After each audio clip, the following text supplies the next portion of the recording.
Dog barks at babysitter. Then she's convicted. He'd heard of dogs getting spooked by storms or even ghosts, but the way Killian was behaving around the babysitter was like something out of a horror movie.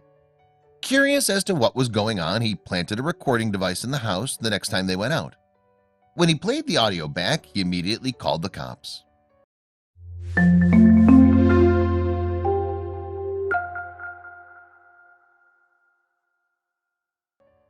Benjamin and Hope Jordan were a happily married couple, finally living the American dream in South Carolina, with 7-month-old Finn and big softy dog Killian making up their family of 4. Their life seemed picture perfect. But while they were working hard to provide for the household and their future, the Jordans had no idea of the evil that was lurking in their home. Because both Benjamin and Hope had demanding careers, it became clear that they would need a babysitter to take care of little Finn while they were out. When Alexis Kahn's background check came back clean, the Jordans were so happy they'd found the perfect candidate to look after their home. If only they'd noticed the low growling sound every time she came into the house. Killian was the most gentle, calm dog the couple had ever known, and the way he was with Finn just melted their hearts. He wasn't the most courageous pooch, so they never considered him a guard dog, but he made a great companion for little Finn. One day, Benjamin started to notice Killian's behavior had taken a strange turn. His growling grew longer, the hair would stand up on the back of his neck when they were heading out, and he would often stand in front of Alexis while she was trying to tend to the baby. Although he'd never seen his dog behave this way before, there was something very familiar about this. The way the dog was behaving reminded him of a scary movie, like The Omen, where animals lose their minds around a demonic presence. But this was their caring babysitter. She was great with little Finn and never gave them a reason to doubt her. While his imagination ran wild, Benjamin told himself he was just being silly. But after he found himself having to physically restrain the dog to stop him from attacking Alexis, Benjamin realized there was something sinister going on. Benjamin spoke to some fellow pet owners. They suggested it could be some trivial issue Killian has with Alexis. Perhaps she resembled someone that had hurt him in the past.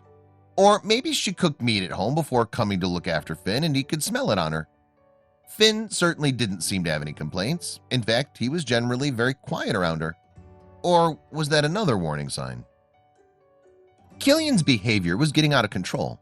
The 22-year-old babysitter couldn't get near the house without the dog losing its mind and trying to attack her. With no way of controlling the dog and Alexis now unable to do her job, the longtime pet owners considered doing something they never thought they'd have to do. Worried about going through the long and expensive process of hiring another babysitter, Benjamin had considered keeping Killian fenced off in the house while Alexis was around. But it suddenly occurred to Hope that if Killian was this crazy around Alexis and he never behaved like that when they were home, perhaps he was trying to warn them of something. Soon they would desperately regret not acting sooner. Hope suggested they hide an iPhone under the couch to see if they could shed some light on the situation. Because when it came down to it, they trusted Killian with their child and never saw him as a threat. But when he heard the playback, Benjamin and Hope stared at the phone in disbelief. Soon after they'd wiped away the tears, the police arrived at the house. The recording revealed that Alexis had been cursing and screaming at the baby.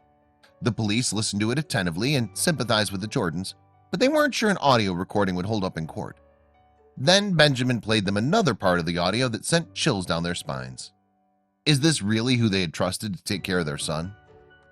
"I wanted to reach through the audio, go back in time and just grab him," said Benjamin when he heard the slapping sounds.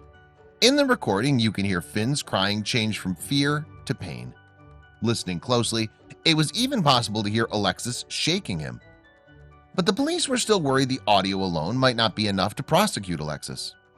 In the end, there was only one thing they could do to stop the aggressive woman doing this to another child.